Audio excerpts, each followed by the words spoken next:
Hi everyone, this is Ian with another Soundpost News video blog. Here with me today is Dr. Jeffery Meyer, Director of Orchestras at Ithaca College, also the Artistic Director of the St. Petersburg Chamber Philharmonic. Thank you, Dr. Meyer, for being with us today. My pleasure. We're here to talk about the Ithaca College Symphony Orchestra. Tomorrow night, Saturday, October 3rd, opens the 2009-2010 season. On the program is Stucky, Ravel, and Berlioz. Tell us a little bit about this program and what inspired you to choose this repertoire. Well, the Berlioz is the centerpiece of the program, of course, and it's interesting. I don't know if you were paying attention.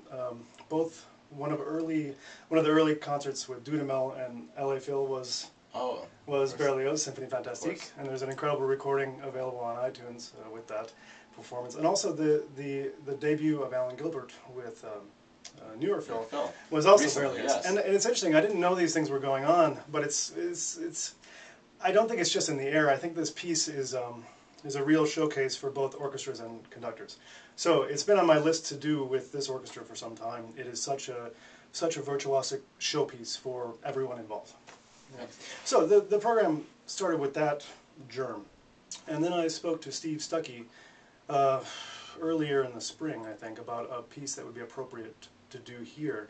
Steve is, I'm not sure if you know, Steve is turning 60 this year, so it's a big anniversary. And I thought it would be the right time to do something of Steve's.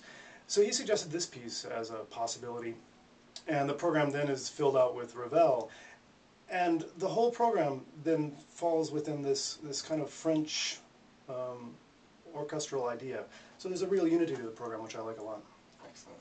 Excellent. If you haven't caught it yet, Stephen Stucky did a great interview with us yesterday. He talked about his piece, Jeu des Timbres. As he said yesterday, lots of French moments in that. You can all see it tying together. So, tomorrow night, first concert of the season, what do you look forward to most in working with the Ithaca College Symphony Orchestra as compared to maybe your experience with the St. Petersburg Chamber Philharmonic?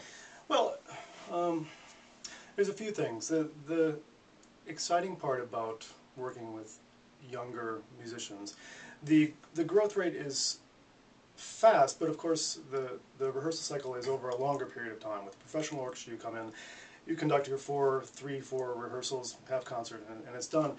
But there's a development process that happens over 5 weeks, 6 weeks of rehearsal, which is very exciting to partake in. And as a conductor, I get to dig into these works in a deeper way than I do in some ways working with professionals, because I have to take apart everything.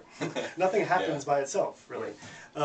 And so I get to know the work in a really intimate way, and then to watch the students grow is pretty fascinating and exciting. I mean, this is a very large undertaking for a first concert, and there's a lot of younger players in this orchestra because there was a big incoming class this year.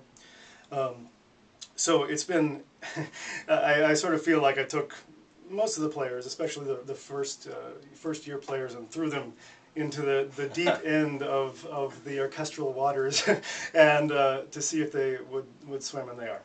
Excellent, excellent, excellent. As Mr. Stucky said yesterday, his piece, Jeu des Timbres, is absolutely a showpiece designed for a professional caliber orchestra. He seemed very pleased with how the orchestra is doing. We don't know the Berlioz is not a walk in the park either. No, it's virtuosic for everybody. I mean, everybody has something to do. I mean, I don't think there's an instrument that's not called on to do something difficult and extraordinary. Yeah. That's a great piece. It's a great piece. And then Steve's piece, I mean, it quotes Ravel, as you know, and as I watched the interview this morning. And then we play Ravel right after that. So the program has a really nice flow to it. Excellent. Excellent. So very, for the most part, very high energy, very French. Yeah, yeah. Although the Ravel has certainly, it's the most calm of all the pieces. Steve's piece is brilliant. You know, it was written as an encore, isn't that right? Yeah, an encore piece. And so we're just using it as an opener. It sort of fulfills the same function to either start or end something with great energy. And then the Ravel is mostly calm, beautiful, beautiful wind solos. Calls on every instrument in the wind section, including a very difficult contrabassoon solo, which Noah is doing a very good job on. And that's a little bit more calm. The whole Ravel piece inhabits a more quiet, fairy-like world, and of course Berlioz is off the deep end. Of course, certainly a concert to catch. Again, the concert's tomorrow night, 8:15 p.m. in Ford Hall on the Ithaca College campus. Thank you, Dr. Meyer, for being with us. Thank you. Again, this is Ian, and there's Soundpost News video blog.